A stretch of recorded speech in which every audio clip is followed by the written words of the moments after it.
Hey everyone, back again. Now we're going to continue on with Glen Coulthard's Red Skin, White Masks from Chapter 2, titled For the Land, the Dene Nation's Struggle for Self-Determination.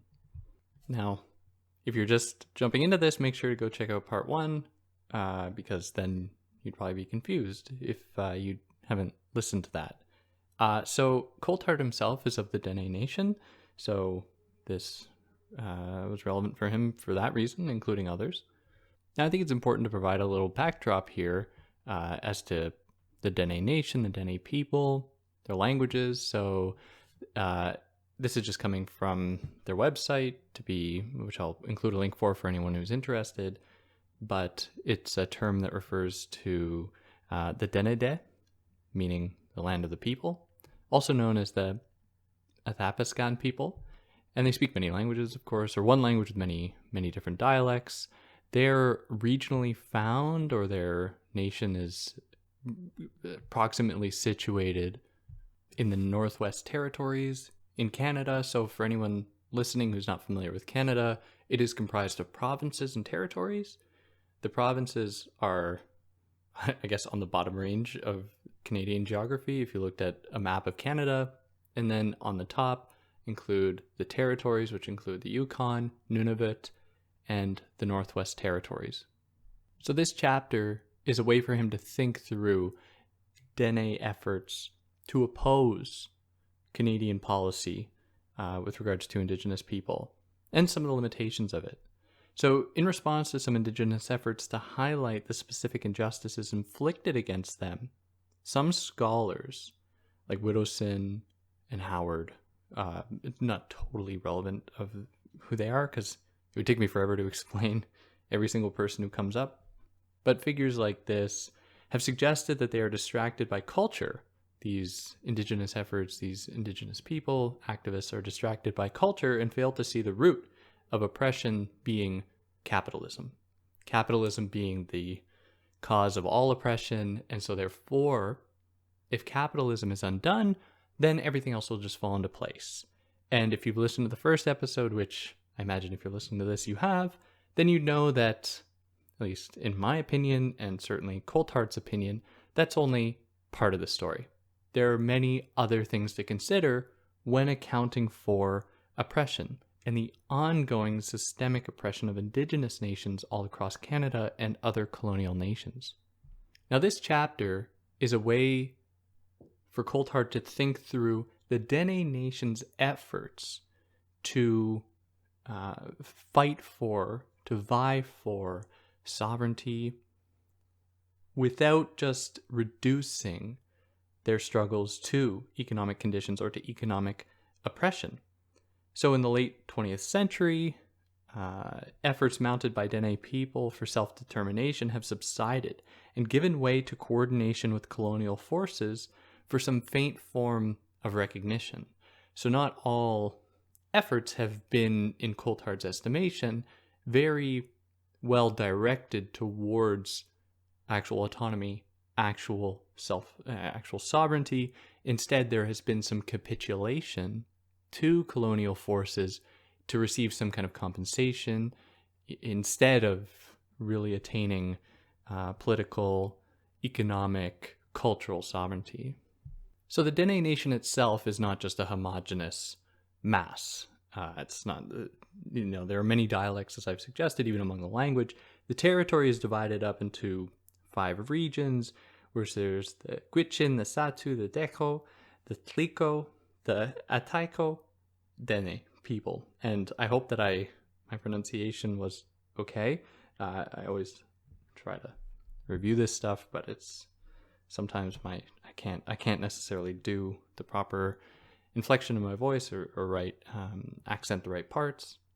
But all this to say that it is comprised of many different regions, which would probably each want their own degree of autonomy in managing their specific geographical region, which probably has its own needs and has its own resources, different access to water and to other resources that would make it so that they would need some kind of control over their own area, their own people.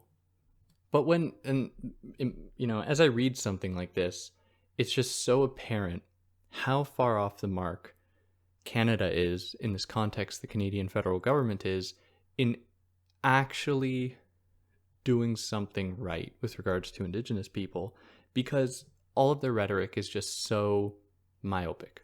It often just casts Indigenous people as being this homogenous mass, let alone accounting for specific regional differences among specific Indigenous nations, which, of course, is something we should, we being settlers, should reckon with and work with Indigenous people as to how to provide this sovereignty, how to make it so that these people have control over their own destinies, their own cultures, their own people.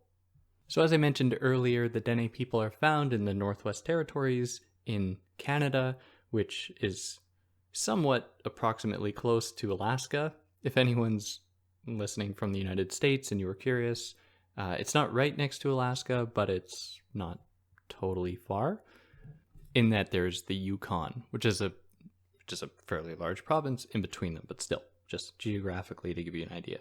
So in the 50s and 60s, in the 1950s and 60s, there was a recession in the Canadian economy.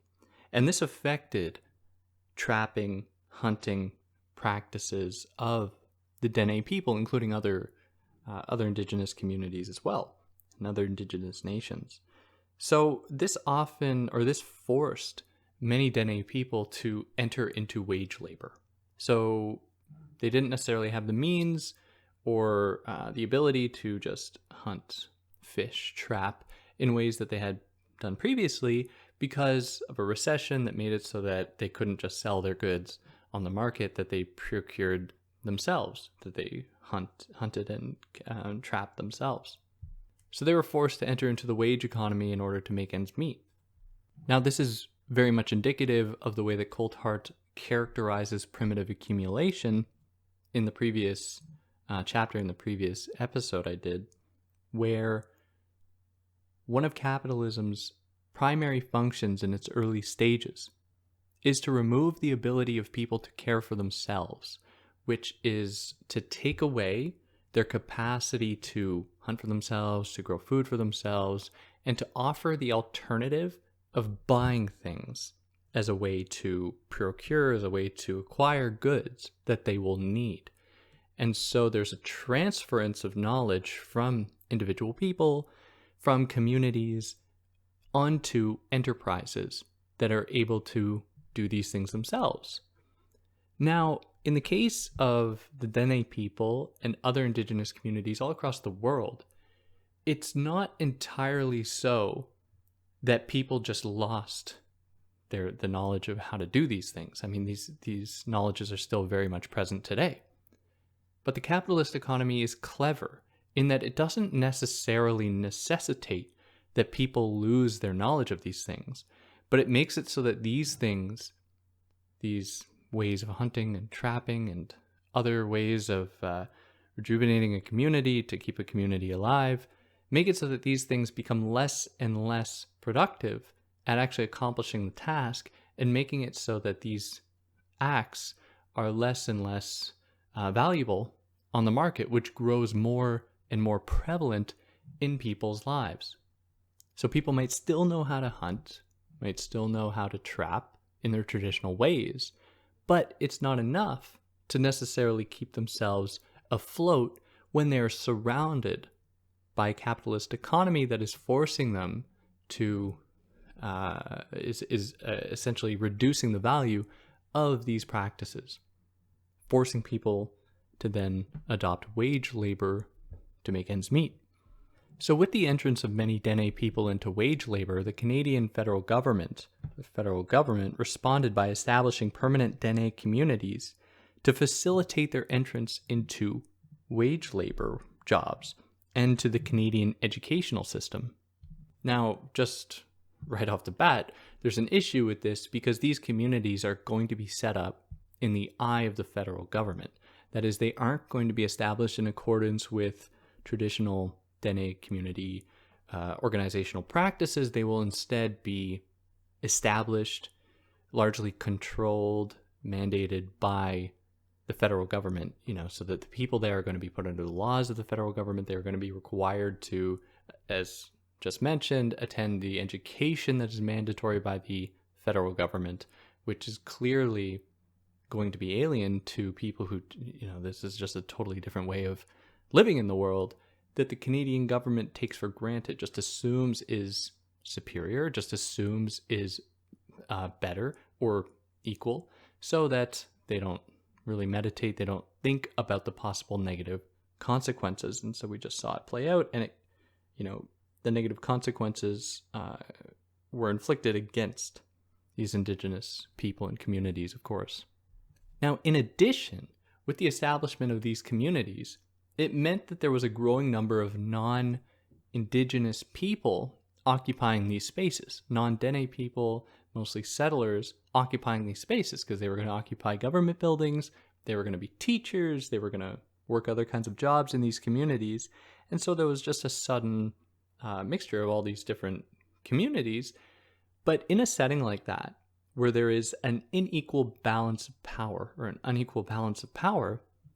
it's not too far afield to suggest that one of them is going to overtake the other. And that's certainly what happened. People are going to be forced, in this case the Dene people are going to be forced to adopt the standards, culture of the colonizer.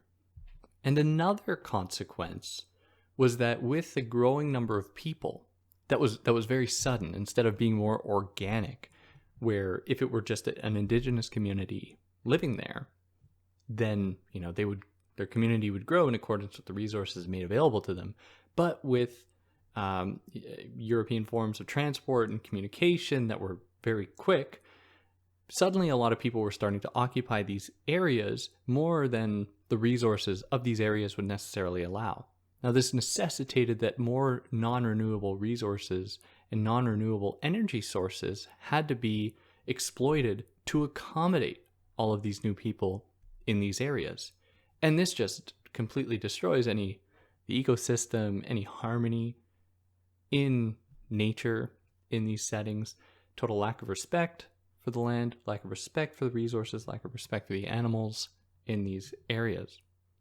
But it wasn't just the Dene people. The Inuit, the Métis people were also going to be affected by the presence of these non-native occupants and the means by which these non-native occupants were going to be accommodated, because all these resources, this demand for resources meant that there was going to be exploitation, the desecration of the environment, the introduction of pipelines, industrial machinery that were going to really disturb the ecosystem there. And if anyone has been hunting, you would know that big machinery is a great way to make sure that you can't hunt in that area. It will scare away the animals, which is going to make it very difficult to actually continue practicing your ways of hunting, your ways of trapping, if all of a sudden there are these bulldozers tearing down forests in these areas. So all of these developments encouraged many Indigenous communities to start to push back against the encroachment, the federal government's encroachment on their lands. Additionally, to oppose industrial growth in these areas, and also to vie for their own land claims, to take their land back. Now, one way to understand this impetus for industrial expansion is, of course, in the way that I already characterized primitive accumulation, where the federal government just viewed these lands as being empty, as being just ripe for industrial expansion, which is all just, of course, that's not true, but because it was true in their minds, they could just do it without any worries about who they might hurt or the ecosystems they might disrupt.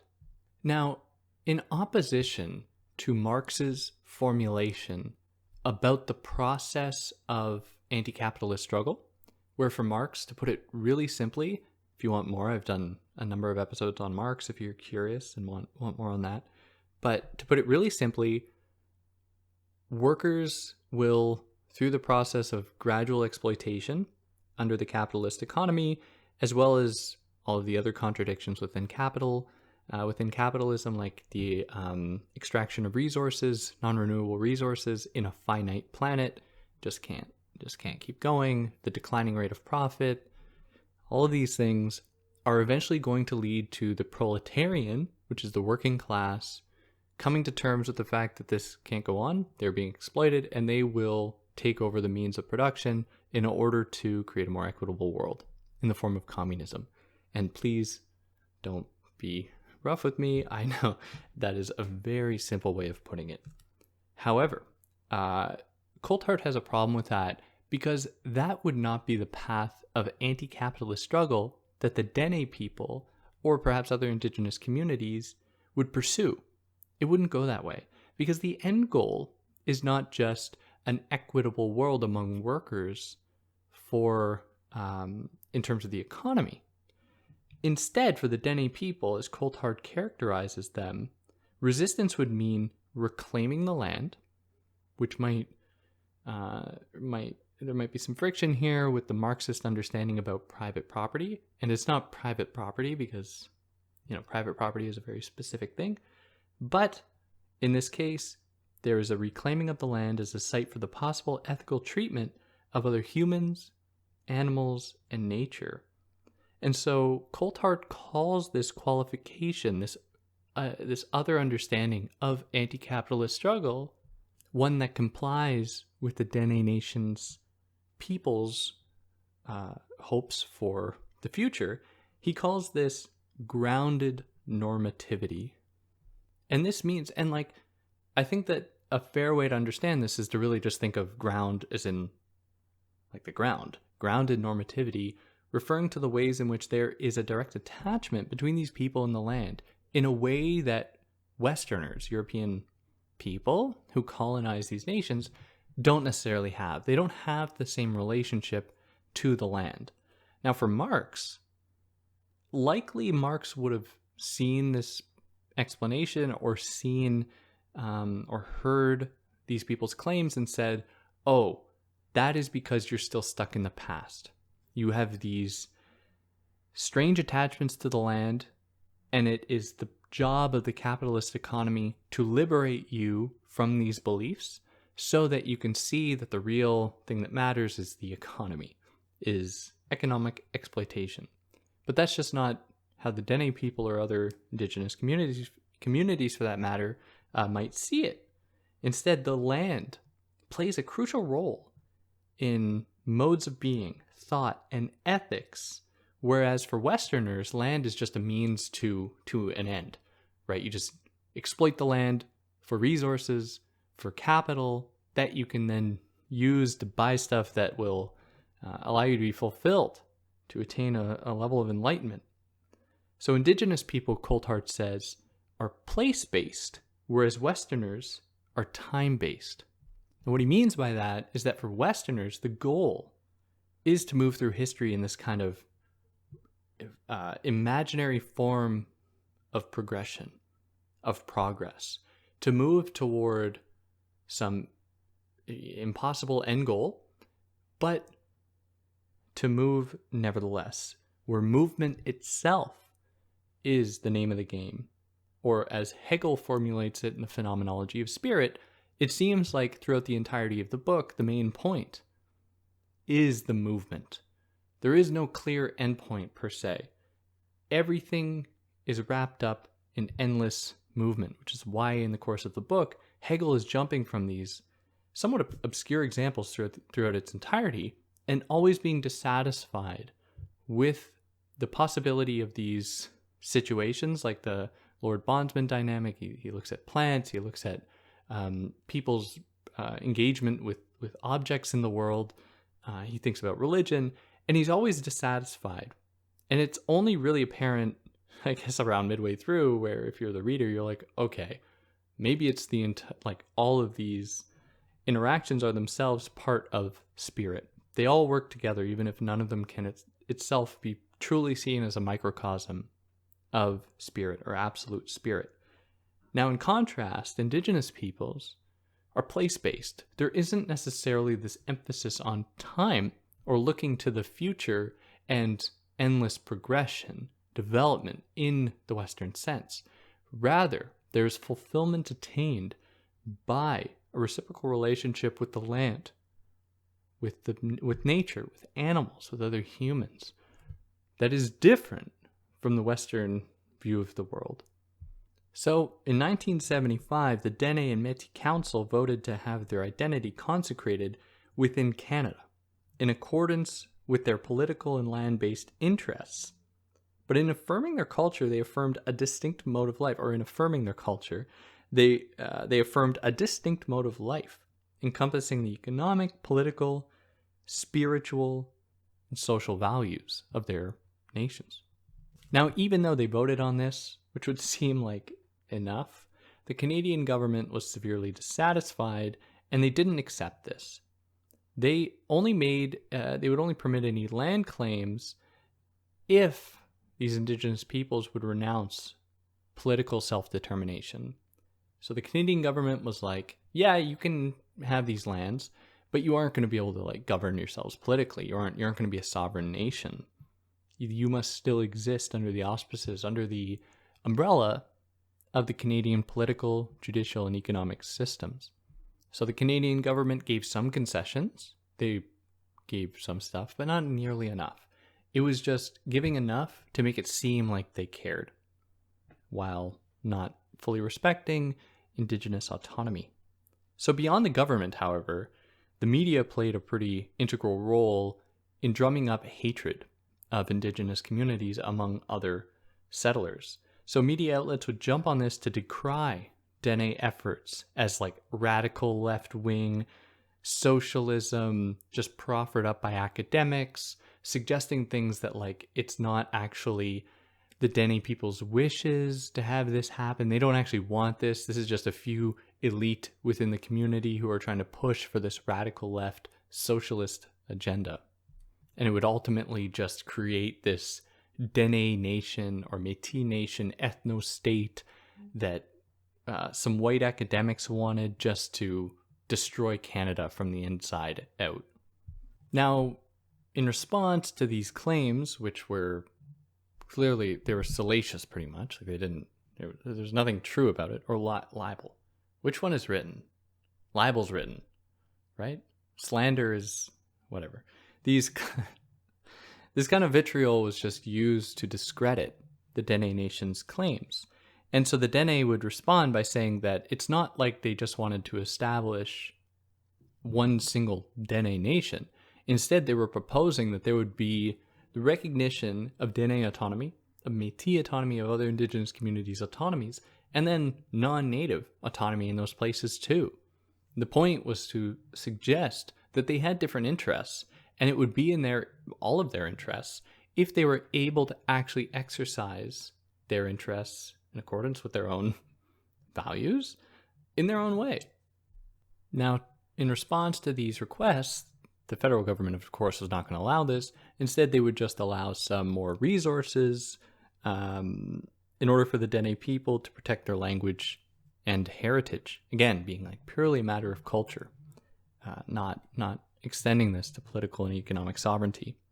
So these negotiations lasted till the early 90s, so they're moving quite slowly, when the Dene were forced to concede their national self-determination movement for some land rights. So they were just given these concessions that ultimately would just continue the unequal hierarchical dimension between the colonial state and the Dene people.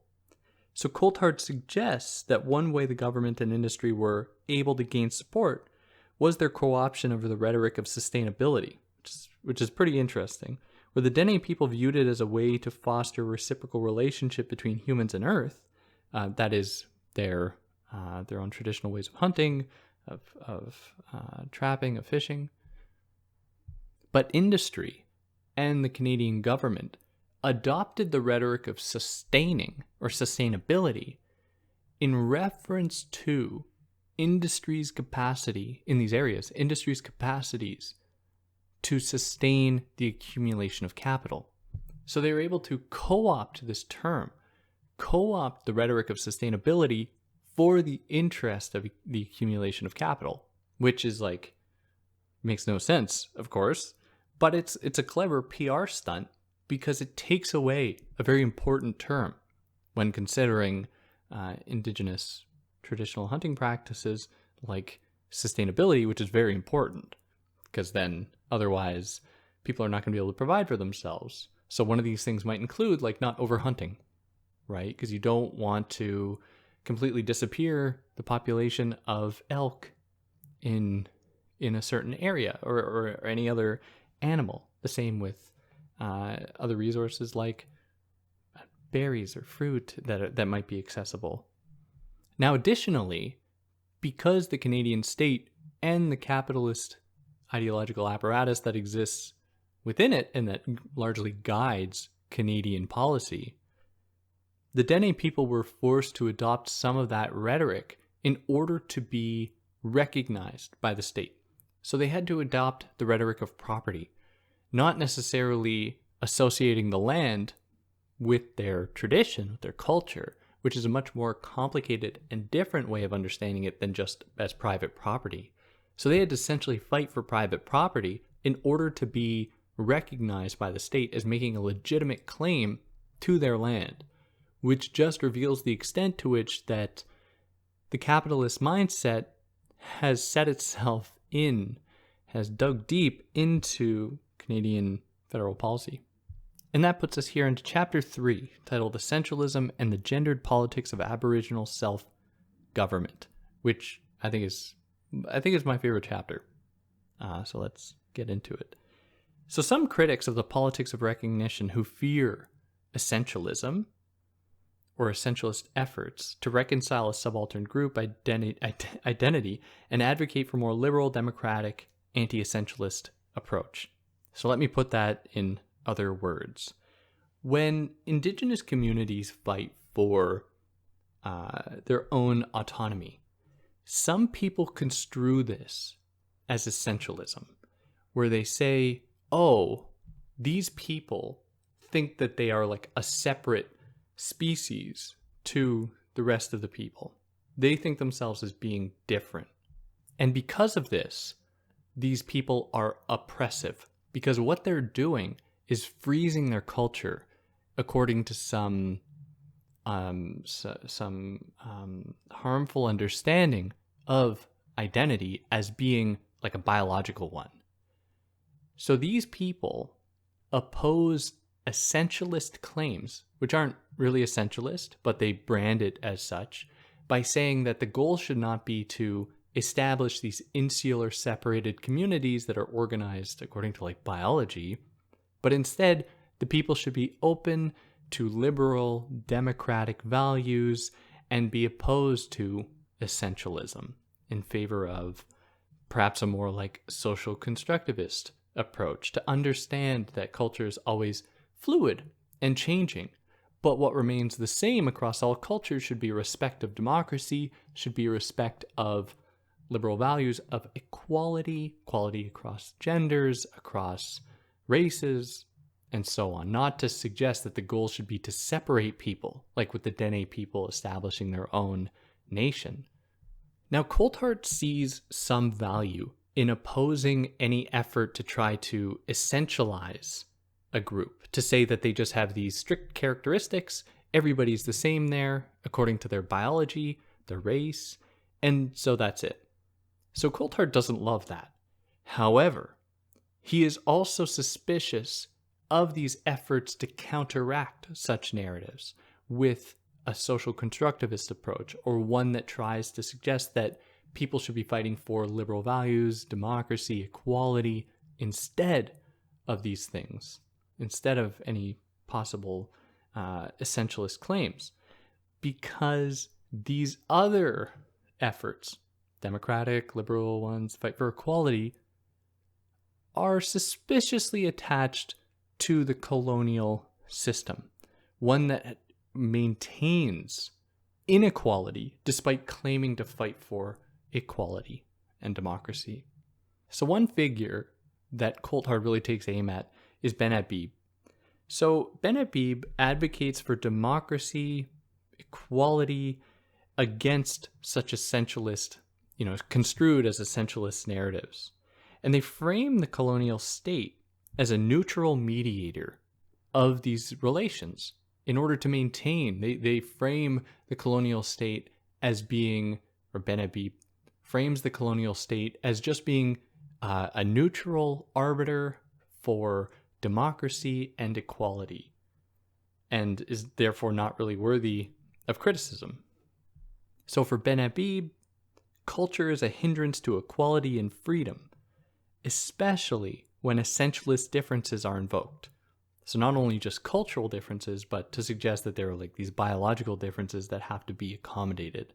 Ben Habib sees this as oppositional to equality, freedom, democracy. So Coulthard reminds us, though, that till 1985, Indigenous women would lose their status as Indigenous if they married a white dude.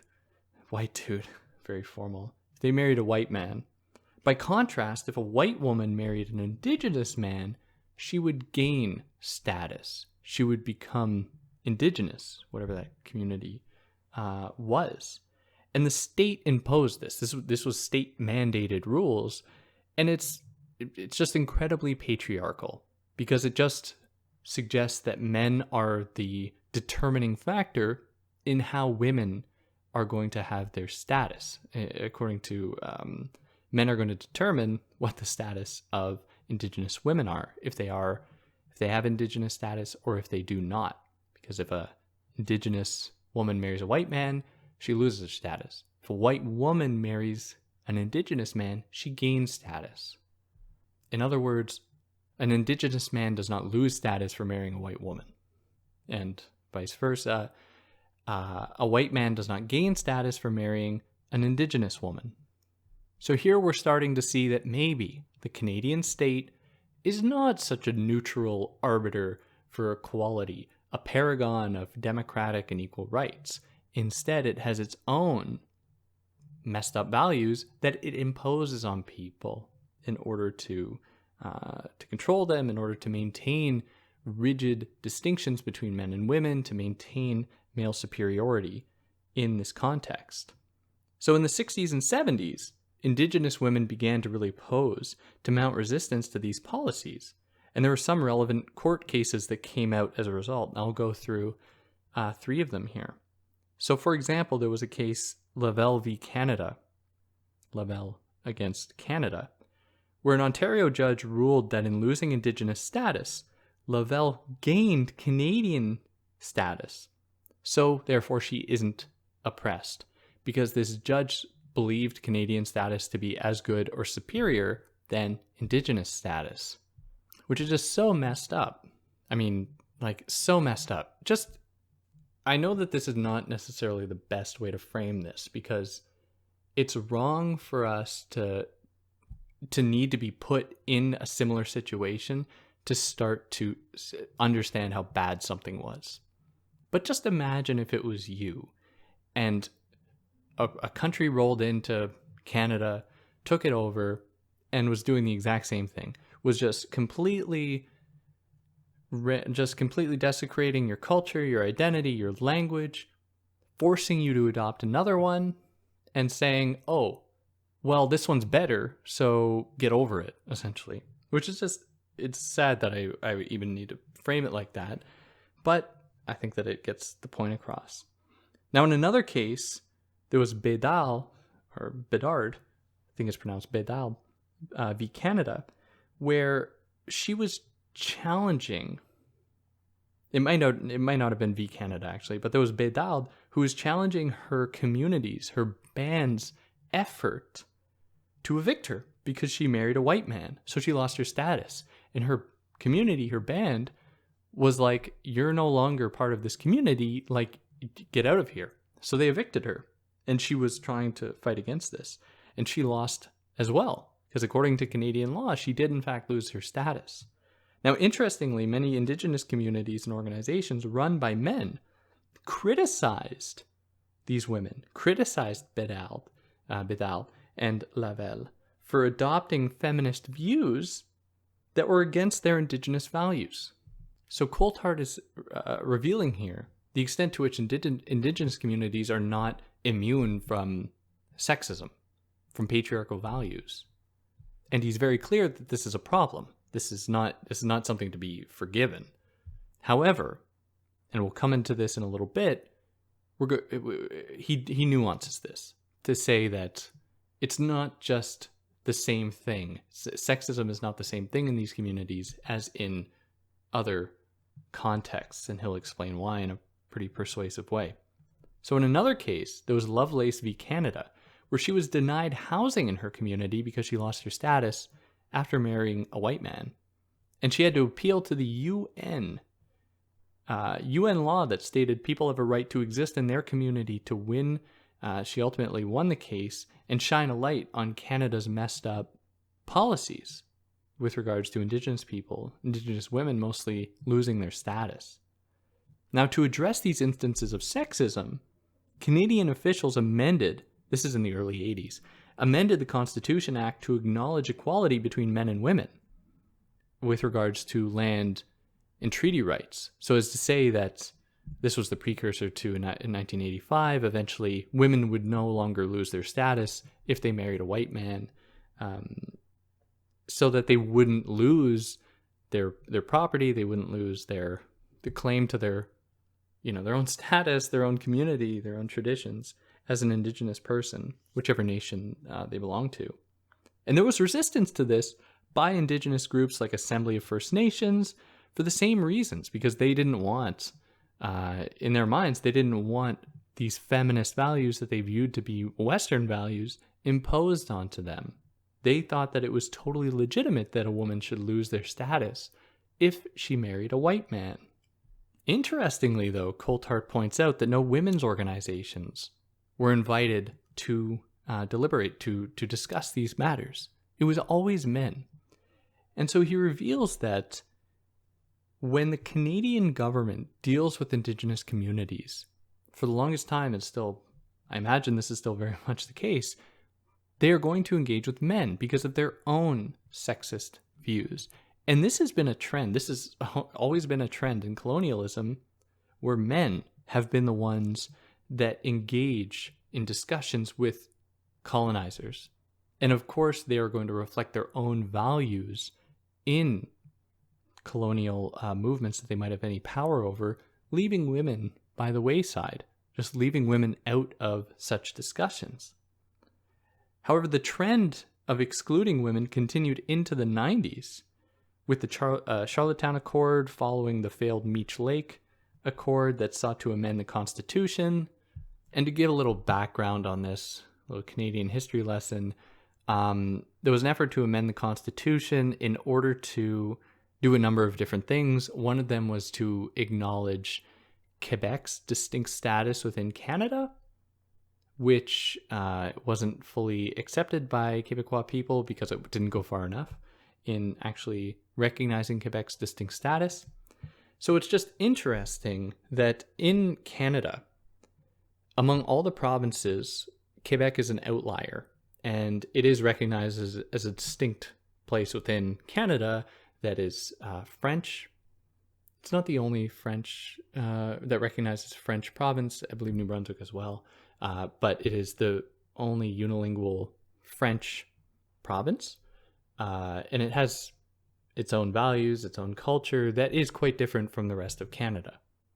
Now, Quebec had a lot more clout with the Canadian government in actually fighting for its own autonomy, more so than Indigenous communities. So the Constitution Act, or an amendment to the Constitution Act at the Lake Meech Accord, with the Lake Meech Accord, sought to recognize Quebec's distinct status and also to allow some room to acknowledge Indigenous sovereignty as well, but to a lesser extent. Like, more attention was paid to Quebec without a doubt. So as part of these negotiations at the Charlottetown Accord, Indigenous communities could have access to what was called the Notwithstanding Clause that would allow them to abstain from any federal decisions that infringed on their right to self-governance and autonomy. So this meant that, or for Indigenous women feared that this would mean that if the Canadian government tried to put forward laws to mandate equality between men and women, Indigenous communities could say no, because that infringes upon that community's traditions, which are decidedly patriarchal in some cases. And the exclusion of women in these contexts have been justified primarily for two reasons. That indigenous communities should have the right to choose how their communities are organized, and that the collective rights and interests shouldn't be undermined by individual rights of women. Now, figures like Ben Habib, who we mentioned earlier, jumps on this to say, like, oh yeah, you see how messed up this is? Like, they are putting the collective in favor of the above the individuals, and they are stripping the rights of women in these settings because of their bad views about gender equality. Now, after saying all this, it certainly seems like, oh well, sexism seems to be a problem in some indigenous communities. And Coulthard is clear that, like, yeah, that's a problem, and sexism should be challenged, like, no doubt. However, you have to also acknowledge other power relations that are at play here. So after years of colonialism, centuries of colonialism, and state-sanctioned efforts to assimilate and erase indigenous people, indigenous communities struggled to support their communities, let alone entire swaths of newly reinstated women. Because after 1985, when women wouldn't lose their status and they would regain status, this presented a real problem for indigenous communities that were trying to just make ends meet, because they were just being, their resources were being desecrated by colonial state, by industry. You know, they're struggling to make ends meet. The federal government does not supply water to these communities. They don't have the resources that they need through years of colonialism. And it's going to be very hard to just accommodate all of these new people. And so there's a real material reason for a concern for these efforts. It's not just purely guided by patriarchal sexism. And this is just one other way to frame the issue in order to contextualize it within a broader continuum of colonial violence that contributes to such patriarchal sexism. And this same frame can be used to understand some First Nations essentialist claims about women's subordination, where Coulthard writes that it was also a conditioned response to the very real state proposal to eliminate the First Nations as such, just to get rid of them, to assimilate them entirely. And again, about this, Coulthard thinks that these narratives should be criticized, but they should also be contextualized. Now, it's also worth noting that many indigenous communities were matriarchal. But with the imposition of the colonial state, when the colonial state arrived, colonizers arrived, because they were extremely patriarchal, they would only want to engage with the men. They would only want to negotiate with the men, which clearly disrupted any other possible organization in these communities where women might have held the reins of the community. And it's also interesting where indigenous communities, and this can really extend to other marginalized communities like Black communities in the United States and Canada, where if there's any glimmer of sexism or classism or anything like that, then people who occupy a more powerful position, in this case settlers, will jump on it as evidence of that culture being culturally behind, in need of intervention by benevolent colonial state actors in order to liberate them from these views that they have, which is just a very clever way to distract from how the colonial state and the people within it are themselves patriarchal and are themselves complicit in having created, having motivated such sexist beliefs in those communities. But again, Coulthard is totally clear that that's a problem. Like, he's not apologizing for this. He's not trying to justify it. He thinks that sexism is wrong in these settings, but it's just about contextualizing it and understanding the history that may have motivated it and really placing the blame where it needs to be placed. The Canadian colonial state that is continuing to strip these people of their land and their rights and their culture and their heritage, their language in favor of corporate and colonial interests. So Ben Habib's anti-essentialism essentially just translates to adopt the colonial ways of being, or be criticized for being oppressive to your own people, which just keeps the colonial situation intact. So you're expected to adopt colonial standards because they're assumed to be better. And if you don't, you're seen as being an oppressor to your own people. And for Coulthard, obviously it's not so cut and dry as to say that all essentialist discourse or social constructivist discourse is bad. He's saying instead that they have to be contextualized. It also depends on the discursive conditions that inform such perspectives and the possible outcomes of those perspectives. So according to what interests are essentialist claims being made? If they're being made to rejuvenate lost indigenous knowledge and culture through colonialism or by colonialism, then that's, there's certainly some value to that. If it's being used to exclude women, then there's a problem there. But it's also important to see how this has come about. And yeah, that'll put us into chapter 4. So I'll stop there. If there's anything I excluded or anything I got wrong, I'd really love to hear about it. I hope that I've been able to do this text justice and that you're able to learn something from it. I learned a lot, and it's a very important text. If you like what I did, you can like, share, subscribe, tell your friends. You might get a kick out of it. And yeah, on that note, take care.